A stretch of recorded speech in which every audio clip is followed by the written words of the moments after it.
Only on CBS Atlanta tonight. DeKalb County has tightened its belt, slashing staff and cutting most employees' salaries. But our exclusive investigation found DeKalb CEO Burrell Ellis may be providing a pricey perk to some of his top-tier hires. CBS Atlanta's Wendy Saltzman is asking the tough questions for us tonight.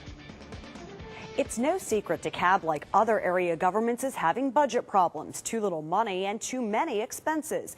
Well, in February, the commission directed the CEO to cut county take-home cars to help balance the budget. But we found he snubbed that suggestion, passing out not only car keys, but also car allowances to the few and the favored. DeKalb County is on the brink of raising taxes, but this line-by-line breakdown of $50 million in cuts was the commission's solution to avoid a tax hike.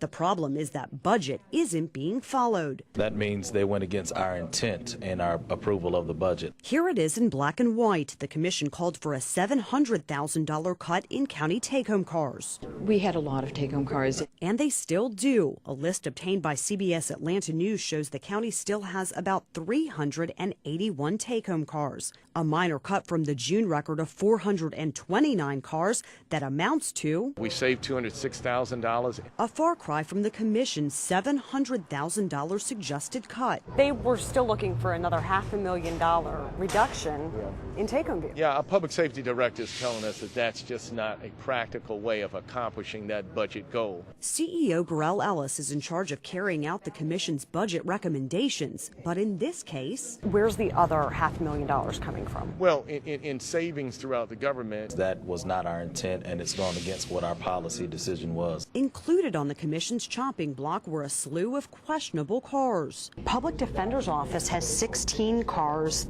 The Marshal's Office has 22 cars. Right. Those are the ones that we need to look at. 8 in the Medical Examiner's Office, 16 in the Public Defender's Office, and 22 in the Marshal's Office.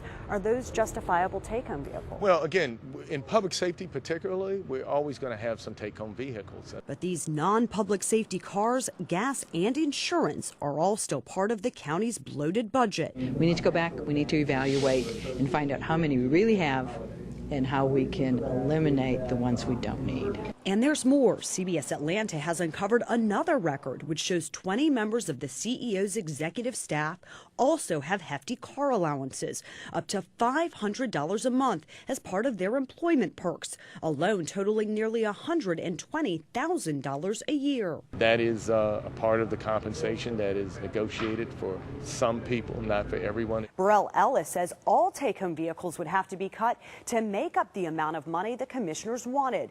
They say they will be taking a vehicle-by-vehicle look at who is getting those cars and allowances as they prepare to cut another $30 million from the budget next year. I'm Wendy Saltzman, CBS Atlanta News.